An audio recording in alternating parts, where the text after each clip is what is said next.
Alhamdulillahirabbil alamin wassalatu wassalamu ala asrafil anbiya'i wal mursalin habibana wa nabiyyana Muhammadin sallallahu alaihi wasallam wa ala alihi wa ashabihi wa man tabi'ahum bi ihsanin ila yaumiddin wa ba'd. Qala Allah ta'ala fi kitabihil karim a'udzu billahi minasyaitonir rajim wa wudi'al kitabu fataral mujrimina mushfiqina mimma fi wa yaquluna ya wailatana ma li hadzal kitab la yughadiru shaghiratan wala kabiratan illa ahsaha wa wajadu ma amilu hadira wa la yadlimu rabbuka ahada. Wa qala Allahu azza wa jalla aidan a'udzu billahi minasyaitonir rajim laqad ahsahum wa addahum adda. Wa qala Rasulullah sallallahu alaihi wasallam fi riwayatin inna sidqa yahdi ilal bir wa innal birra yahdi ilal jannah wa innar rajula la yasduqu hatta yuktabu siddiqan wa innal kadhiba yahdi ilal fujur wa innal fujura yahdi ilan nar wa innar rajulu la yukadzibu wa la yakdzibu hatta yuktaba kadzaban. Amma ba'd, fa inna asdaqal hadits kitabullah wa khairal huda hudan nabiyyu sallallahu alaihi wasallam. Alhamdulillah, syukur kepada Subhanahu wa taala yang telah memberikan kepada kita kenikmatan iman, Islam dan juga ihsan. Kemudian salawat dan salam sama-sama kita panjatkan kepada junjungan alam habibana wa nabiyyana Muhammadin sallallahu alaihi wasallam, kepada seluruh ahlul baitnya, para sahabatnya, serta orang-orang yang senantiasa mengikuti jejak sunnahnya hingga akhir zaman. Baik, terima kasih atas kehadirannya. Ini adalah mata kuliah pertama di jam pertama di semester pertama ya. Mudah-mudahan di awal ini kita menjadi semangat untuk belajar. Ya, di awal mungkin mata kuliah hari ini adalah statistik pendidikan kedua atau statistik pendidikan 2 ya. Nah, mungkin sebagian tadi agak bingung juga gitu ya. Kita belajar statistik tapi kok baca ada ayat Al-Qur'an dulu gitu ya. Nah, itu justru bedanya kalau kita kuliah di sekolah Islam dengan yang sekolah yang umum. Ya, mungkin kalau belajarnya itu di IPB atau mungkin di UI atau tempat lain itu ya belajar statistik ya murni statistik keilmuan gitu ya. Nah, kalau kita karena Islam ya kita kaitkan dengan apa? Dengan nilai-nilai keislaman gitu ya. Jadi ayat pertama tadi sebenarnya nanti kalau yang sudah pernah belajar statistik itu dari ayat ini di Al-Kahfi ayat 49 itu ada satu makna yang di dalam itu mengandung unsur statistik ya, terutama nanti yang sudah pernah belajar itu namanya statistik deskriptif. Ya, demikian juga di surat Maryam ayat ke-49 di situ juga ada statistik. Nah, di pertemuan pertama saya lebih nanti banyak ke brainstorming, terutama nanti penguasaan terhadap statistiknya itu. Jadi belajar statistik itu paling mudah, kenapa? Karena dia itu hanya angka. Gitu ya, hanya angka saja. Jadi gak usah bikin waduh kayaknya ini paling puyeng deh, gak usah, santai aja gitu ya. Tenang aja ya. Buktinya pakai ayat Al-Qur'an juga ini hanya. Kemudian di hadis Nabi SAW ya, riwayat Muslim, ini juga kalau kita baca ya, karena biasa itu di pengajian, di Pak Kiai dan lain sebagainya, Ustaz gitu ya. Ini kesannya gak ada kaitan nih dengan statistik, harusnya ada. Kira-kira nih coba pertanyaan yang pertama terkait dengan hadis ini, itu sebenarnya kalau dari perspektif statistik itu sebenarnya ada apanya ya kira-kira ya?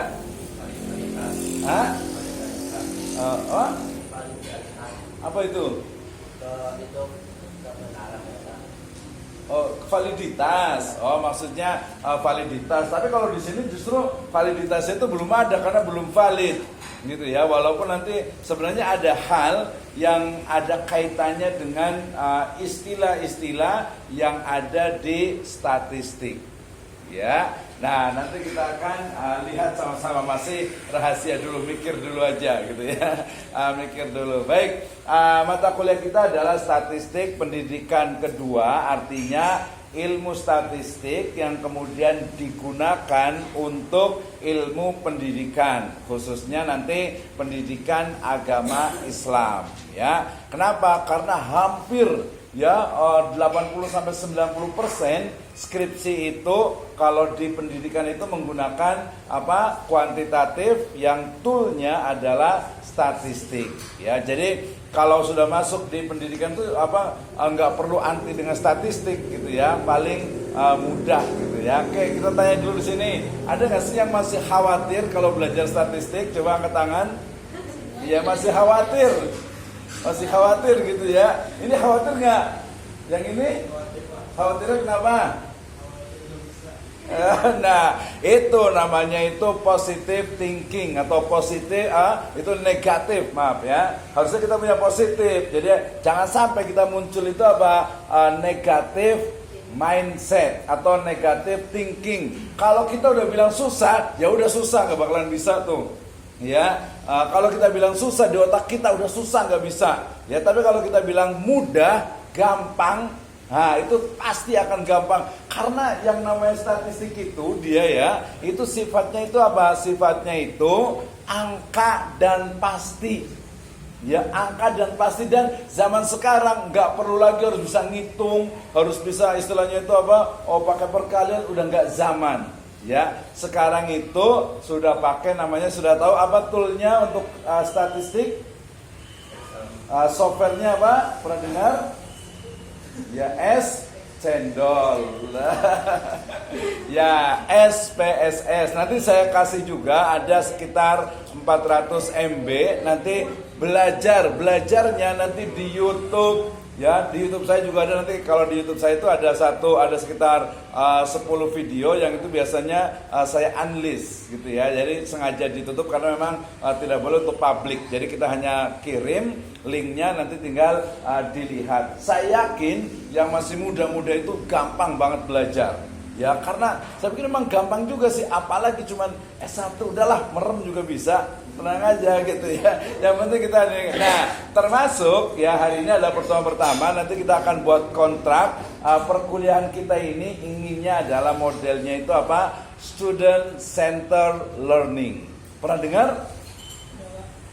Ya, student mahasiswa, center pusat, learning pembelajaran. Jadi di sini itu Jadi mahasiswa pembelajarannya itu menjadi pusat pembelajaran. Maksudnya kayak gimana? Coba yang ini. Ya, coba maksudnya apa? Student Center Learning. Yang ujung sana. Apa maksudnya Student Center Learning?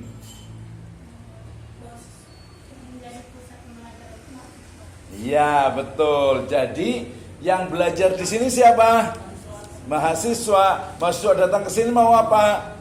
Mau belajar. Nah, kalau kita mau belajar di sini berarti jangan sampai yang belajar itu dosennya. Kemudian jangan sampai nanti yang pinter itu dosennya.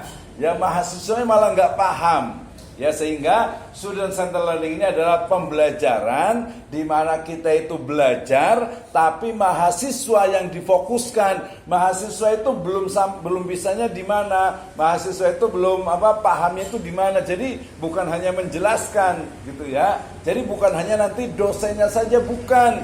Kalau namanya itu teacher atau lecture learning center, itu yang belajar itu dosennya. Dosen kalau sudah belajar, sudah ngajar lebih dari 5 tahun, itu merem juga bisa. Betul, ngarang istilahnya tuh nggak usah pakai buku juga sudah paham semuanya. Ya, jadi paham ya. Jadi belajar kita adalah Student Center Learning, di mana yang di kelas ini yang belajar itu adalah mahasiswa. Mahasiswa mau tentang statistik, mau belajar apa nih? Berarti harus tahu statistik. Nah, semakin sedikit jumlahnya itu sebenarnya semakin bagus. Ya, karena nanti saya bisa tanya satu.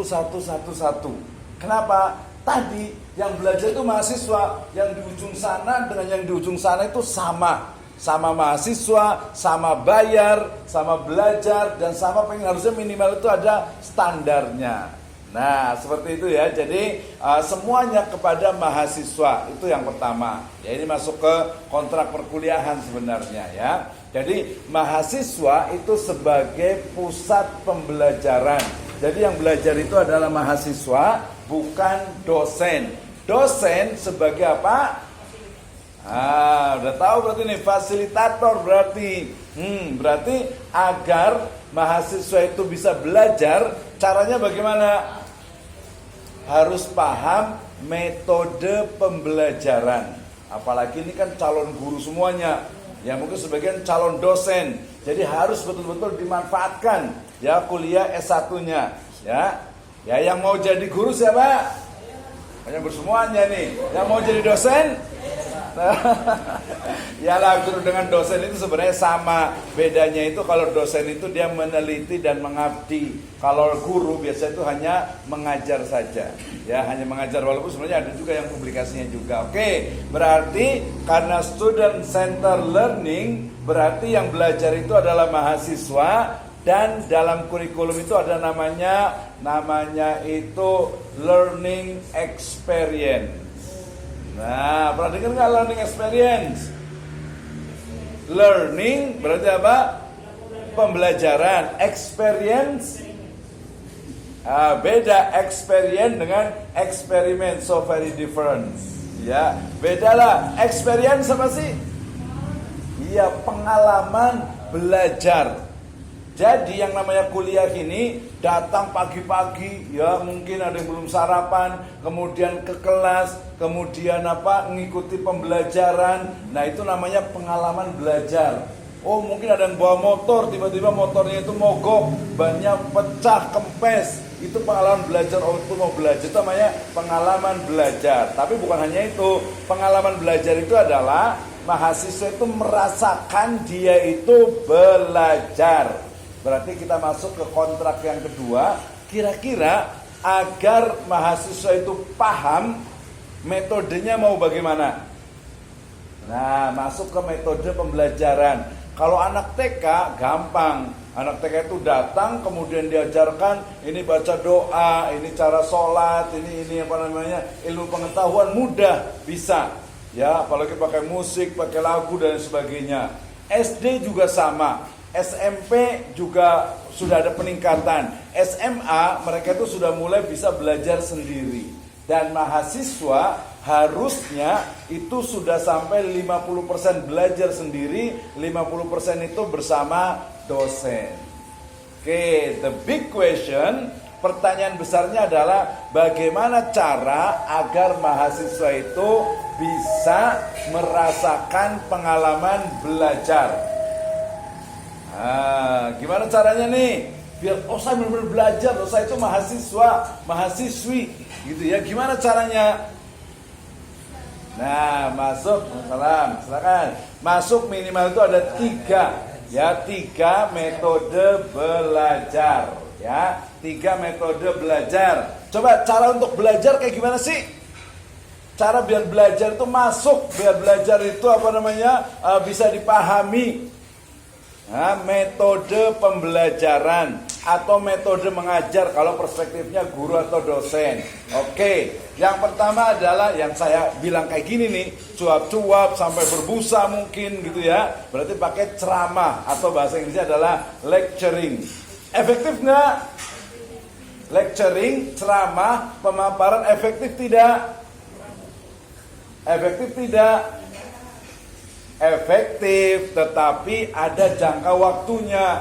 Kalau saya ngomong sampai 1,5 jam terus gitu ya, capek deh gitu ya. Bukan hanya capek, tapi mahasiswa itu beberapa riset menunjukkan ternyata yang namanya belajar mendengar itu dia hanya 30 menit kuatnya konsentrasi. Nah, kalau udah lihat aja nanti sudah masuk ke mata kuliah yang kedua, apalagi yang ketiga, jam 10-an itu, udah ngantuk-ngantuk ini. Kenapa? Karena memang kekuatan manusia itu 30 sampai 45 menit untuk mendengarkan. Ya, berarti tetap efektif. Tetap saya gunakan metode yang pertama, yaitu lecturing atau ceramah, atau lebih tepatnya sebenarnya pemaparan. Oke, yang kedua ada usulan tidak nih? Biar agar mahasiswa itu bisa merasakan learning experience. Proyek betul ada duitnya nih, lumayan juga nih gitu ya. Oke, yang standar yang biasa itu adalah apa? Nanti ceramah juga lecturing itu dia juga ada kombinasinya. Makanya suka saya tanya nih, yang sebelah sana, yang sebelah sana. Biasanya yang saya tanya itu yang ujung-ujung, yang belakang-belakang nih. Gitu ya. Nah, syukurnya kelas ini tuh melebar, lebih enak ya. Kalau kelasnya itu memanjang ke belakang, itu saya bilang itu ini adalah tempat duduknya bangsa terjajah. Nah, gitu ya. Ini syukur nih cuma 2 gitu ya. Jadi saya nggak bilang bangsa terjajah karena kan langsung juga begini. Gitu ya. Jadi kalau duduknya di sana, kemudian yang di belakang itu adalah mental bangsa terjajah. Jadi jangan sampai nih milihnya duduknya di belakang nih. Kalau kelas di sini masih mending. Ya, silakan. Oke, berarti lecturing itu nanti ceramah itu selain juga saya menyampaikan, nanti saya akan bertanya plus juga nanti kalau ada yang lainnya itu bisa menjawab juga saya lemparkan dulu pertanyaannya. Ya, jadi tetap lecturing itu adalah yang pertama efektif dalam 30 sampai 45 menit. Yang kedua tadi boleh dengan menggunakan diskusi. Ya, berarti cara yang kedua untuk belajar itu adalah diskusi. Tapi diskusi kadang orang itu suka beda-beda. Kadang orang yang suka ngomong, suka berdebat. Biasa kalau udah dari mahasiswa kelihatan nih, ini kayaknya agak-agak kritis, dinamis, efisien, hemat baterai, serbaguna, tahan lama. Gitu ya. Jadi ketahuan. Iya gitu. Atau mungkin masih ada juga yang mungkin diam gitu ya, nggak banyak ngomong, mojok gitu ya, diam aja ya, pulang-pulang setruk lagi. Naudzubillah min dzalik gitu ya. Jadi di sini ya nggak apa-apa, yang kalem juga boleh gitu ya, yang kalem. Tapi ketika ditanya atau ketika ada masalah itu wajib untuk bertanya, atau ketika tidak paham wajib untuk bertanya.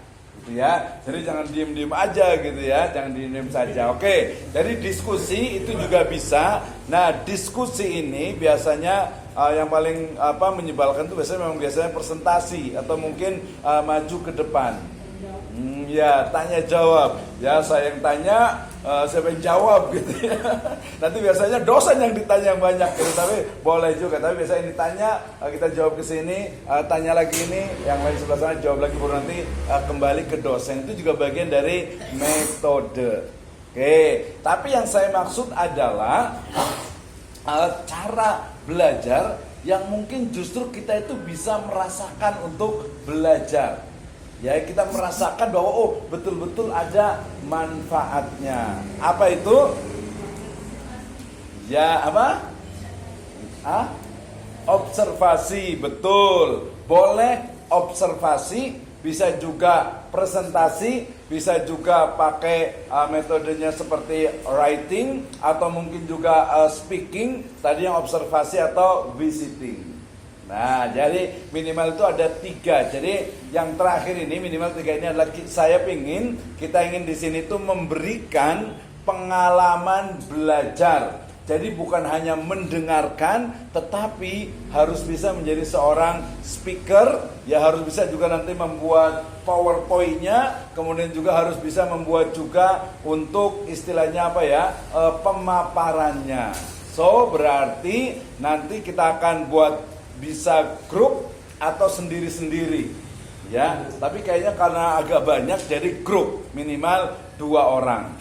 Nah, 2 orang ini nanti saya akan kasihkan untuk materinya ya, kemudian nanti membuat PowerPoint ya, kemudian dari situ kemudian nanti bisa presentasi, atau bisa buat pakai juga short movie, atau bisa juga bikin upload di video di YouTube-nya, atau mungkin juga di TikTok-nya juga, atau di snack video, bebas gitu ya. Jadi masing-masingnya itu nanti akan diberikan. Jadi biar tujuannya adalah agar mahasiswa itu memosisikan diri sebagai pengajar, sebagai guru atau sebagai dosen.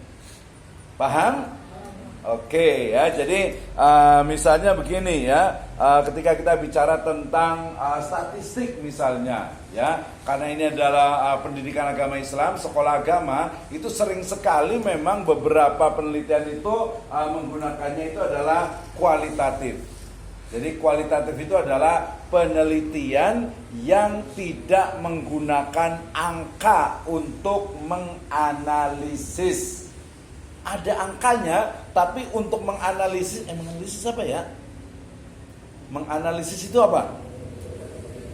Apa menganalisis apa coba? Ya, menganalisis namanya juga to analyze. Ya, to analyze itu artinya berarti ya memeriksa kebenarannya. Ya, jadi kualitatif adalah metode penelitian yang tidak menggunakan angka dalam analisisnya. Sementara kuantitatif itu menggunakan angka atau numbers ya dalam menganalisis datanya. Nah, nanti insya Allah sudah tahu semuanya tuh. Nah, dari sini kemudian nanti kita belajar, kan ini adalah ilmu statistik yang kedua. Berarti ilmu statistik yang pertama insya Allah sudah paham. Nah, kita langsung tanya dulu nih. Tapi entar kita selesai dulu deh. Ya, ini introduction-nya. Kemudian masyarakat tadi kalau umpamanya kita di prodi pendidikan agama Islam itu 80-90% itu menggunakan statistik.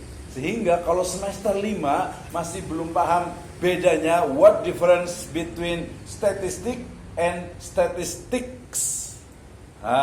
Bedanya apa antara statistik dengan statistika?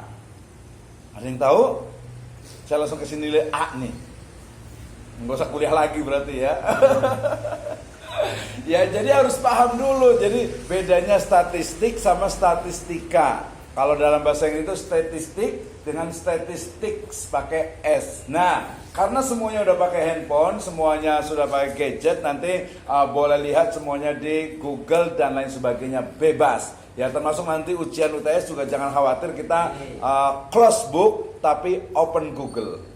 Nah, gitu lah kan, buku jarang mau beli buku juga gitu ya. Jadi open Google semua, jadi nggak usah dipikirkan. Baik, kembali ke tadi. Jadi nanti salah satu mata kuliah ini kita tidak ada tugas. Nah ya, tidak ada tugas, tidak ada sesuatu yang memberatkan. Saya hanya akan berikan challenge. Challenge ya, very challenging. Jadi challenge itu apa sih? Iya, jadi sesuatu yang menantang, yang menstimulus kita untuk mau belajar. Ya. Ya, oke ya, nanti udah bisa nyanyi. Oke, kemudian jadi tadi karena prodi kita itu pendidikan agama Islam dan juga masyarakat itu memerlukan adanya ilmu statistik, maka metode penelitian dalam bidang pendidikan agama Islam itu banyak menggunakan statistik. So we have to learn statistics. Ya, kita harus belajar statistik ya, baik itu nanti untuk keperluan penelitian ya, ataupun juga yang nanti terakhir itu di skripsi. Tapi bisa jadi mudah-mudahan nanti kalau umpamanya sudah lulus itu nggak ada skripsi. Setuju nggak kalau nggak ada skripsi?